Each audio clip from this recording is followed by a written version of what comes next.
주님과 함께하는 이 고요한 시간, 주님의 보좌 앞에 내 마음을 쏟네.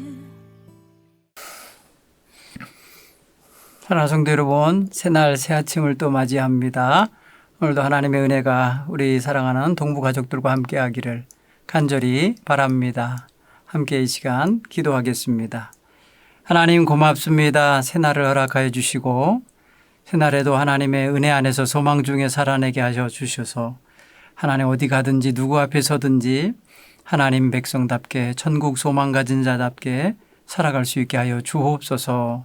특별히 하나님 여러 가지로 어지럽고 힘겨운 세상 돌아가는 소식이 들려질 때에 하나님 행여라도 우리 마음이 어두워지지 않게 하시고 낙심하지 않게 하시고 또 하나님을 사랑하는 백성다운 영적인 감각을 잃어버리지 않도록 도와주옵소서. 하나님 이때에 우리가 어떻게 살아내야 하나님 보시기 아름답고 선한 모습일지 마음 깊이 생각하고 깨닫는 시간들을 갖게 하여 주옵소서. 오늘도 이 아침에 하나님 말씀 묵상하며 하나님께 나아갈 때에 우리 마음이 평안하게 하시고 하루도 주님과 함께하는 거룩한 날 되게 해 주옵소서. 예수님 이름으로 기도하옵나이다. 아멘. 찬송 함께 부르겠습니다. 찬송가 84장을 함께 부르겠습니다. 찬송가 84장.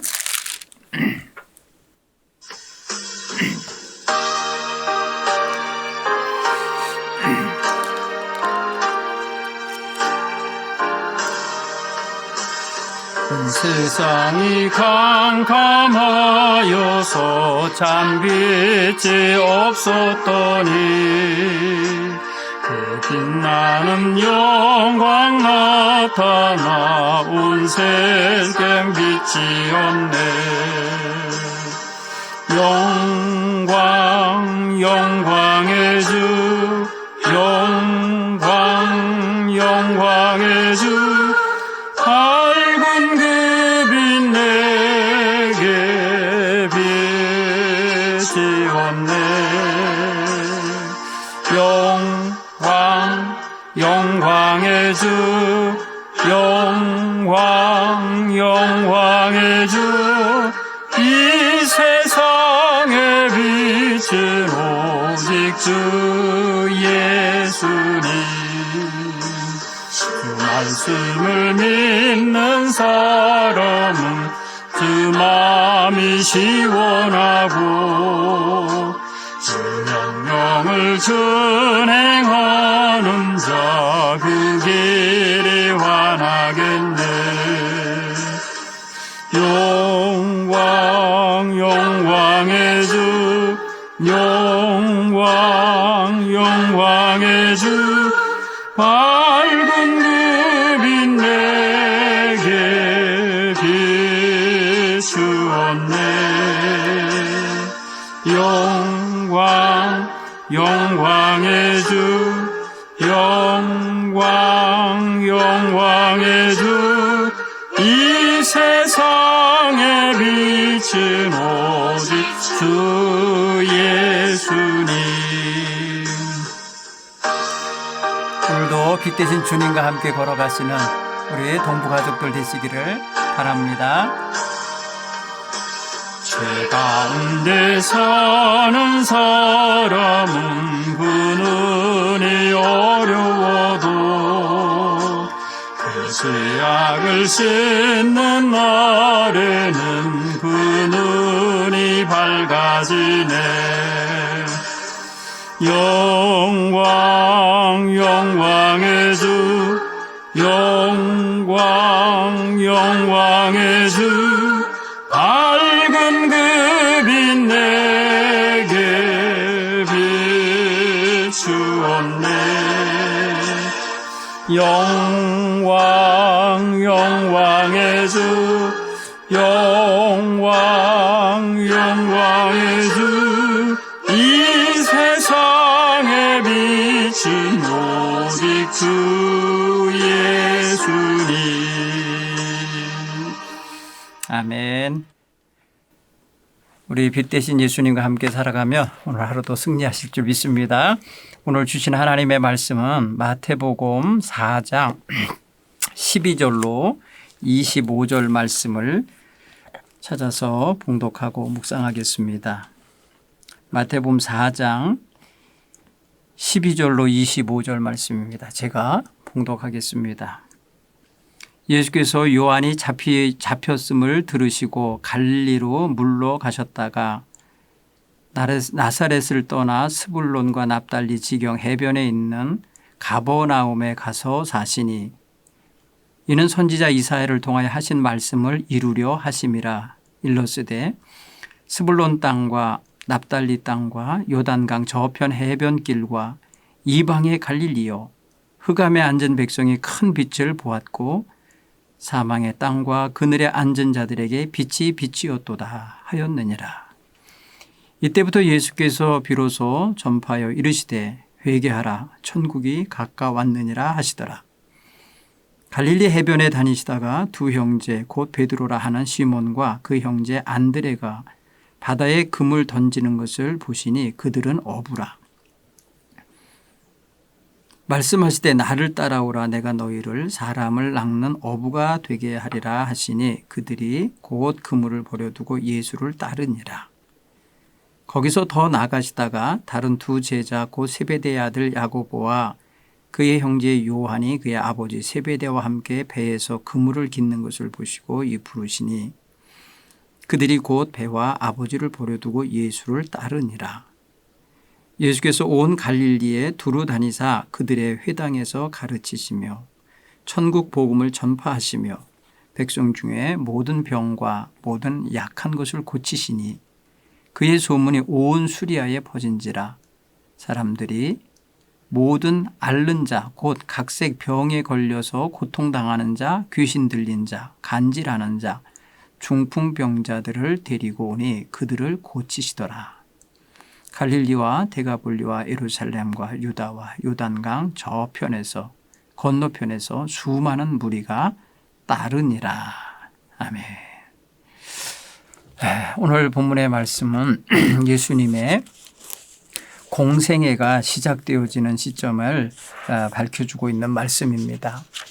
예수님께서 갈릴리 나사렛이라고 하는 산골에 사시는데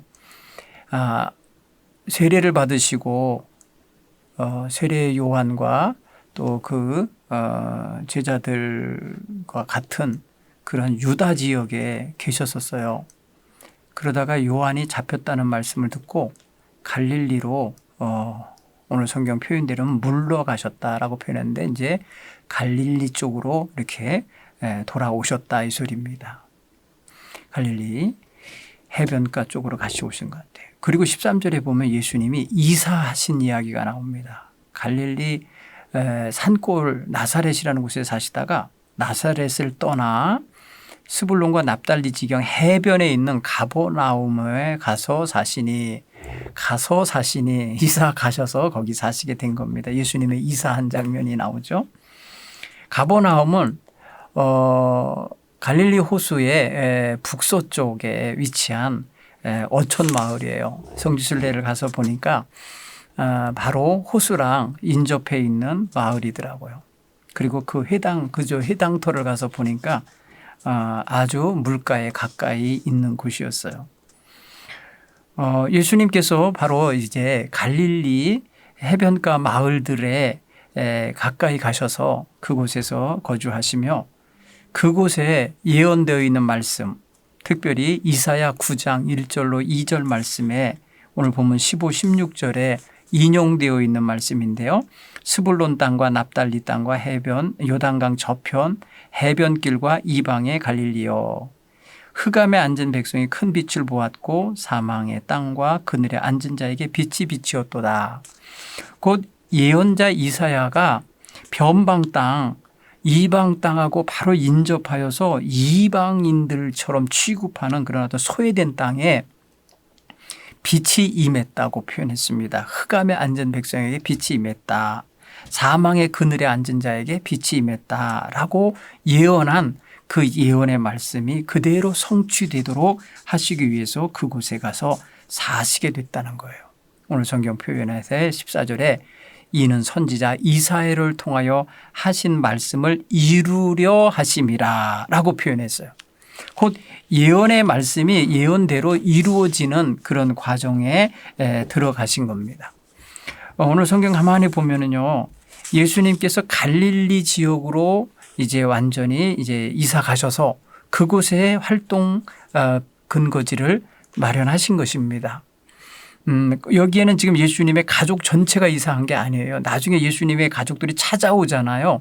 예수님을 만나러, 예수님을 데리러 찾아오는 걸 볼 때에 예수님 혼자만 나오신 거예요. 예수님은 이제 본래 세상에 오신 목적을 이루시는 활동을 시작하시고 계신 겁니다. 바로 그 시점은 요한이 세례 요한이 잡혀 감옥에 gat혀서 더 이상 그의 활동이 이루어지지 않고 중단되고 끊어졌을 때에 이제 바로 그의 활동에 이어서 이제 예수님의 활동이 전개되고 있음을 마태복음은 증거하고 있는 겁니다. 예수님의 이 이사하시고 그곳에 정착하시는 과정을 이렇게 간략하게 표현한 이후에 바로 이제 예수님의 공생의 시작을 알리는 선포가 나오는데 바로 17절에 회개하라 천국이 가까웠느니라 하시며 전파를 시작하셨다. 말씀 전파하기를 시작하셨다. 회개하라 천국이 가까웠느니라. 우리는 이 말씀 잘 알죠. 세례 요한도 이 말씀을 선포했습니다. 회개를 촉구했습니다. 왜? 당시의 백성들이 하나님의 뜻에서 벗어나서 죄악된 길에 빠져 살아가는 모습이 여전했거든요. 그리고 하나님의 귀하신 은총에 더 가까이 다가오기보다 헛된 어떤 율법주의에 빠져서 하나님을 잘 섬긴다 하지만 하나님의 뜻에서 멀어진 모습, 그 외식하는 모습들을 가지고 살아가고 있었던 그런 때였습니다. 자, 예수님이 이렇게 이제 그의 공생애를 위한 장소로서 갈릴리 지역을 이제 거점으로 어떻게 보면 이제 센터로 삼으시고 그 일대의 많은 사람들 사이에 이제 다니시면서 복음을 전하시게 됩니다. 이 복음 전파는 개인적으로 시작을 이제 홀로 시작을 하시지만은 이미 그 많은 사람들에게 이제 예수님에 대한 예수님의 소식이 전해지기 시작하는 장면이 이제 바로 18절 이하 25절에 가득 담겨 있는데 그 가운데 제일 첫 번째 행하신 일 가운데 하나가 제자들을 선택하고 계시다는 장면입니다. 오늘 우리가 성경 잘 아는 베드로와 안드레, 요한과 야고보 이 네 사람을 예수님이 나를 따르라, 내가 너희로 사람을 낚는 어부가 되게 하리라 하면서 그들을 부르시는 장면이 나옵니다. 특별히 18절에 가만히 보면요, 재미있는 그림이 나와요. 두 형제 곧 베드로라는 시몬 그 형제 안드레가 바다에 그물을 던지는 것을 보시고, 근데 여기 보면은 베드로와 안드레는 고기를 잡으려고 어디를 보고 있었겠어요? 그물을 딱 펼치니까 당연히 그 호수 물 속에 있는 물고기 이쪽을 바라보고 있겠죠? 그런데 물가 해변가에서는 예수님이 누굴 바라보고 있어요? 바로 그렇게 고기를 잡으려고 그물을 던지고 있는 형제를 보고 계시다는 거예요. 이 보시는 눈이 보입니까? 안드레와 저 베드로는 물고기를 보고 있어요. 물고기 잡을 때 그쪽을 쳐다보고 있고 예수님은 두 사람을 바라보고 있으세요. 이 두 가지 바라봄이 다 이렇게 연결되고 있는 것을 볼 수가 있는데 예수님께서 그 두 어부를 집중해서 보시고 나서 그들에게 너희는 나를 따르라. 내가 너희를 사람을 낚는 어부가 되게 하겠다. 이렇게 부르고 계십니다. 거기서 조금 더 가시다가 이들이 따라서 예수님을 따라가고 있고요. 거기서 조금 더 가시다가 다른 두 형제의 세베대의 아들 야고보와 그 형제 요한이 그의 아버지 세베대와 함께 배에서 그물을 깃는 것을 보시고 이것도 보시는 게 있어요. 예수님의 눈이 사람을 보고 있어요. 그렇죠? 여기서 그물을 깃는 사람들은 뭘 보고 있겠어요? 구멍난 그물을 보고 있겠죠. 그물을 깁는다는 게 뭐냐면 꿰맨다는 거잖아요. 틀어진 거, 상한 거를 온전하게 이렇게 만드는 것을 깁는다고 표현해요. 빈틈없이 수선하는 걸 말하는 거예요. 꼼꼼하게 고치고 있는 걸 말하는 거예요. 온전하지 못한 거를 온전하게 회복시키고 있는 걸 의미하는 거예요. 그런 활동을 하고 있고 그런 작업을 하고 있는 이 야고보와 요한을 보시고 예수님은 그들을 보시고 그들을 부르시는 거예요. 여러분 여기 부르실 때 곧 그들이 배와 아버지를 버려두고 예수를 따르니라. 거기 보면 곧 즉시 따랐다는 것을 표현합니다. 이 따른다고 하는 것은 무작정 그 따른다라는 의미라기보다는 그 제자가 된다, 순종한다. 여기에서 자기의 자원하는 마음이 거기에 포함이 되는 거예요. 강제로 끌려가는 게 아니에요.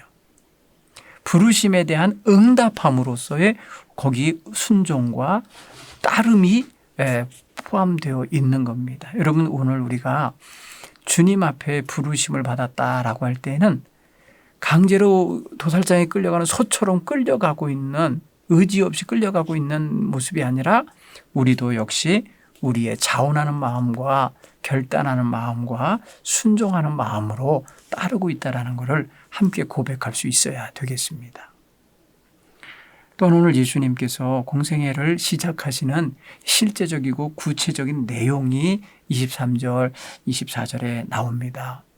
그거 보세요. 특별히 23절을 보면은 예수님의 사역을 대표적으로 정리할 때 예수님께서 하시는 일들이 어떤 것일까 이렇게 보시면은 자, 온 갈릴리를 두루 다니시며 그러니까 어느 곳 하나에 머물러 계신 게 아니고 두루 다니시며 뭐예요? 활동성이 보이죠. 예수님의 이동이 보이죠. 예수님의 발걸음이 여기저기 찍히는 게 보이는 거예요. 다니시며 그들의 회당에서 가르치시며 할 때 회당이라는 곳은요. 시나고그라고 하는 이 회당은요. 어떻게 보면 이제 유대 공동체가 그 당시에 각 마을에 마을마다 어떤 그런 그 마을회관처럼 사람들이 모여서 뭐랄까요. 의논도 하고 또 하나님의 말씀을 가르침도 받고 또 회의도 하고 하는 그런 센터 같은 회당이라는 것이 있었어요. 물론 이 회당의 원풀이나 그 근거는 바벨론이에요. 바벨론 생활, 포로 생활할 때에 성전이 무너지고 성전 제사가 사라졌을 때에 유대인들이 자신들의 정체성을 지켜내고 서로 위로하고 서로의 신앙을 지켜낼 수 있었던 근거지가 바로 그들이 모여 사는 회당이었어요. 회당. 모여 사는 마을에 회당이라고 하는 공간을 통해서 모였어요. 그러면 그곳에서 하나님의 율법을 묵상하고 그것을 전해 듣고 그것을 가르침을 받는 이런 생활을 70여 년을 하다가 돌아온 거예요. 그래서 그런 데 뿌리가 두어져 있는 게 바로 시나고그 그 회당입니다. 당시 보면은 갈릴리나 납달리나 스불론 땅은 저 북쪽에 갈릴리 북서쪽에 이렇게 위치하는 변방 지역이잖아요. 거기서 예루살렘까지 멀어요. 그러니까 아마도 이런 지방에는 더더욱 회당이라고 하는 것이 잘 운영되어지고 회당 공동체가 있었던 것 같아요. 특별히 당시에 보면은 예수님의 이제 부활 승천하신 이후에 복음 전도자들이 해외에 나가서 막 복음 전할 때 보면은 유대인들이 흩어져서 살아가는 그 디아스포라 동포들이 유대인 동포들이 살아가는 동포 지역에는 꼭 이 회당이 있어요. 이방 지역에도. 그러니까 이 회당이라고 하는 것은 아주 중요한 유대 백성들의 거점 지역이 거점이 되는 거예요. 모임의 장소가. 그러니까 그곳에 들어가셔서 예수님이 가르치셨다는 거예요. 여러분은 예수님이 예루살렘에 올라가셨던 기록들을 앞으로 보시면 아시겠지만 예수님은 예루살렘 지역에 올라가서 어느 회당에 가셨다는 말 없어요. 예루살렘 지역은 성도들이 모이는 자리, 유대인들이 모이는 자리가 성전이에요. 성전 그 본 장소가 있으니까 예수님의 가르침도 성전에 가서 가르치고 계시거든요. 그런데 이 지방에 이 변방에는 회당이 있었어요. 갈릴리 지역에는 회당이 있는데 그 각 마을마다 회당이 있었던 거예요.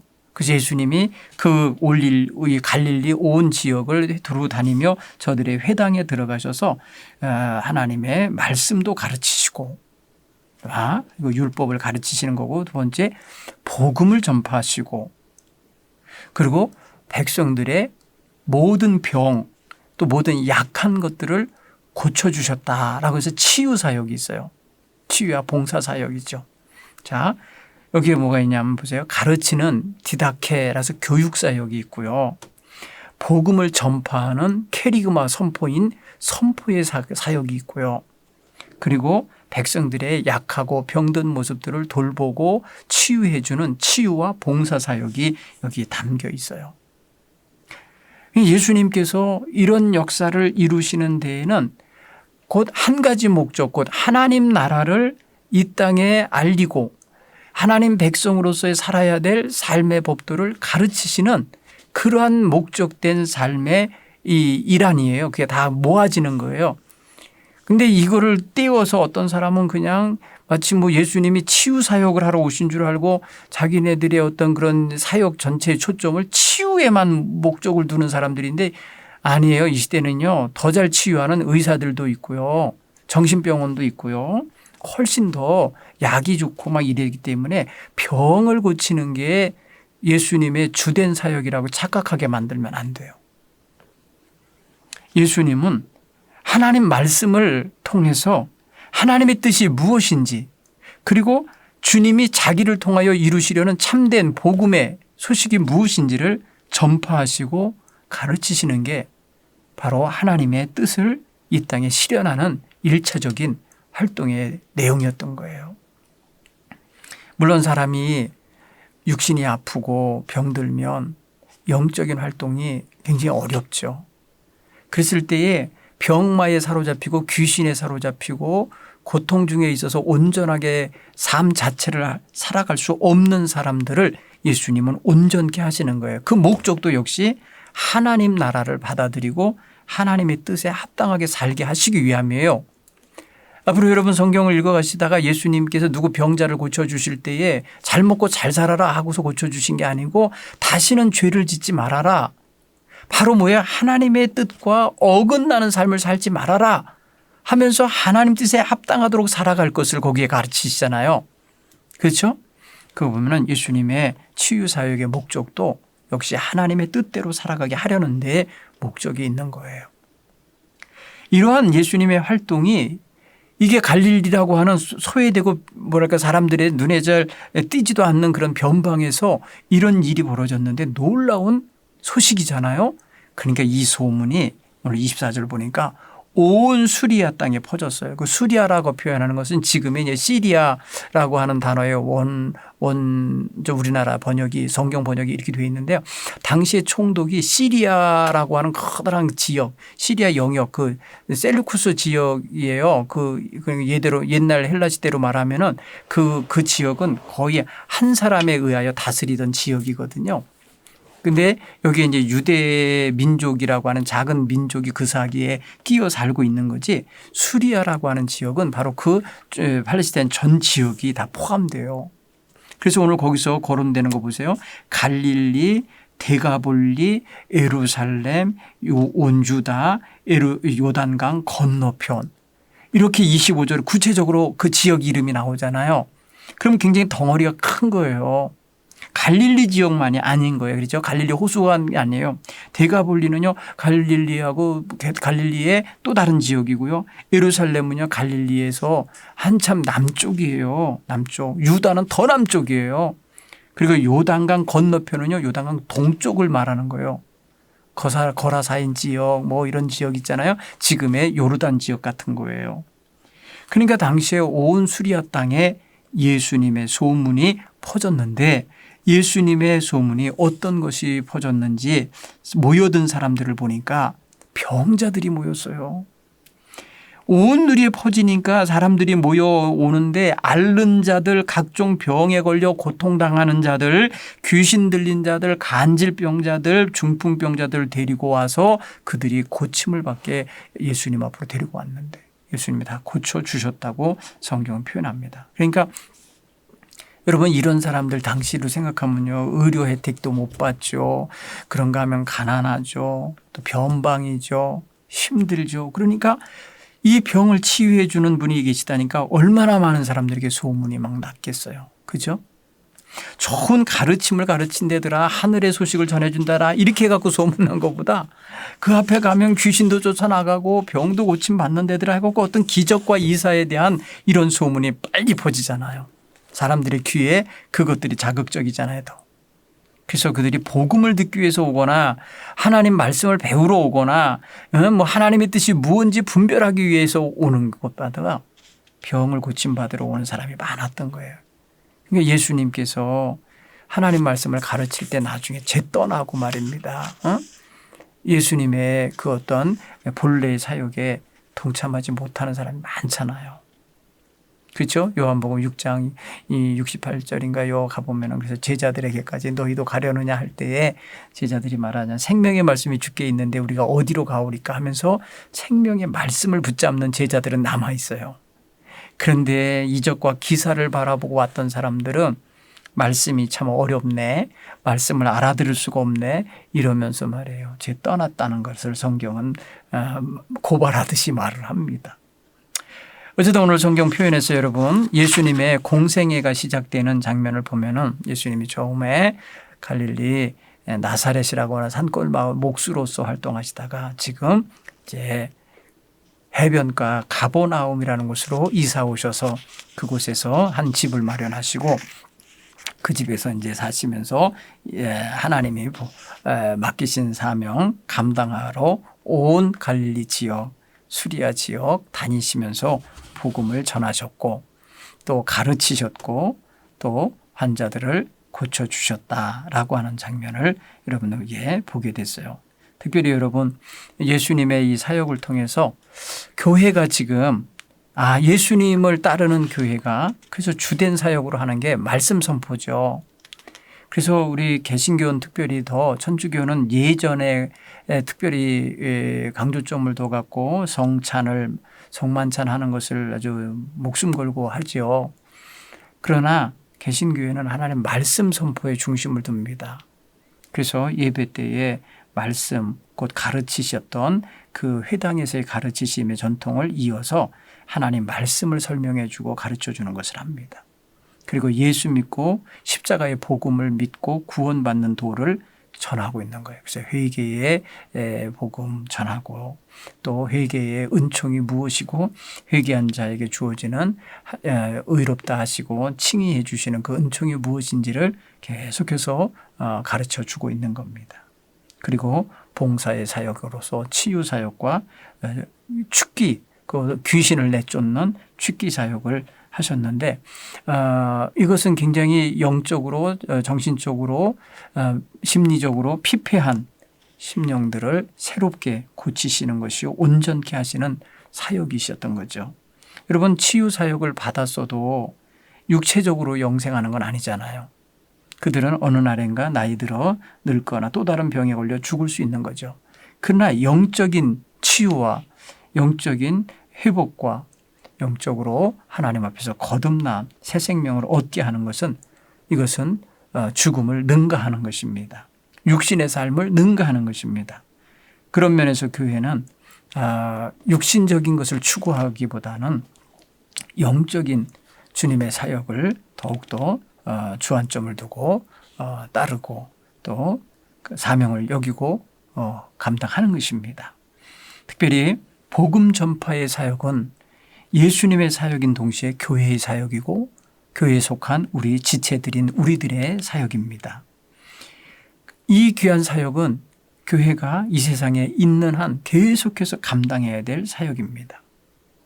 따라서 복음 전파는 교회의 생명과 같은 교회가 존재해야 될 이유를 분명히 밝히는 존재 근거와도 같은 사역입니다. 따라서 우리 교회가 복음을 전파하여 영혼을 구원하고 세상을 성화시켜가는 교회로서의 모토를 갖고 살아가는 건 너무나 중요한 것입니다. 거기서 우리는 정말 해외 선교할 근거도 생기는 거고 거기서 이웃을 전도하여서 인가기도 시키고 새롭게 해야 될 근거도 거기서 마련되는 거예요. 사랑하는 성도 여러분, 오늘 이 새벽에는 특별히 예수님의 공생의 시작점에서 갈릴리를 중심으로 행하셨고 제자들을 택하셔서 그들과 함께 이제 이 귀한 사역에 임하셨고 그리고 어느 지역이라고 편애하지 않고 두루 다니시면서 복음을 전파하셨다라는 사실을 기억하시기 바랍니다. 그리고 예수님의 사역은 회당을 중심으로 하는 가르침의 사역 그리고 회개하라 하시며 복음을 선포하시는 참된 생명의 복음을 전파하는 사역 그리고 치유와 축기의 사역을 하셨다라는 것을 기억하시기 바랍니다. 특별히 오늘 여러분 삶의 자리가 어디로 어떻게 열려지고 펼쳐져서 가게 될지 모르지만은 어디 가든지 항상 하나님 백성인 것을 기억하시고 하나님 나라를 확장시켜야 될 사명자들인 것을 명심하고 살아가기를 간절히 바랍니다. 특별히 여러분 주변에 있는 사람들에게 여러분으로 인하여 복음이 전파되어지고 주의 은총이 흘러들어가게 되고 또 치유의 능력과 또 위로와 그들의 돌봄의 은총이 함께 임해지도록 여러분의 모든 삶이 쓰임받게 되기를 간절히 축원합니다. 기도하겠습니다. 하나님 아버지 고맙습니다. 오늘도 주의 사랑하는 성도들이 하나님 앞에서 새날을 시작하며 말씀을 묵상했습니다. 예수님께서 갈릴리에서 이제 공생애를 시작하시는 귀한 장면의 말씀을 함께 묵상했습니다. 예수님의 사역을 통해서 우리도 오늘 우리 교회가 가르치는 교회요, 복음을 전파하는 교회요, 치유와 봉사가 이루어지는 교회로서의 역할을 잘 감당하려 합니다. 하나님 우리 교회를 도와주시옵고 또한 우리 사랑하는 성도들 모두가 예수 그리스도를 믿고 따르며 살아가는 가운데 예수님처럼 가는 곳마다 많은 사람들에게 복음이 전파되어야 되는데 쓰임받게 하시고 놓여져 있는 삶의 자리에서마다 하나님 기쁘시게 하는 그러한 목적 있는 삶을 잘 살아내게 하여 주옵소서. 하나님 특별히 코로나19 상황 때문에 함께 모여 예배하지 못한 지 너무 오래됐습니다. 늘 하나님 말씀 사모하며 하나님 말씀을 영상으로 하나님 전해 들으며 묵상할 때에 하나님 놀라운 역사가 이루어지게 해 주시옵소서. 심령 중심에서 하나님 만남과 하나님께 받는 은혜의 고백이 늘 있다고 드러내며 살 수 있게 도와 주옵소서. 우리 구주 예수님 이름으로 축복하며 기도하옵나이다. 아멘.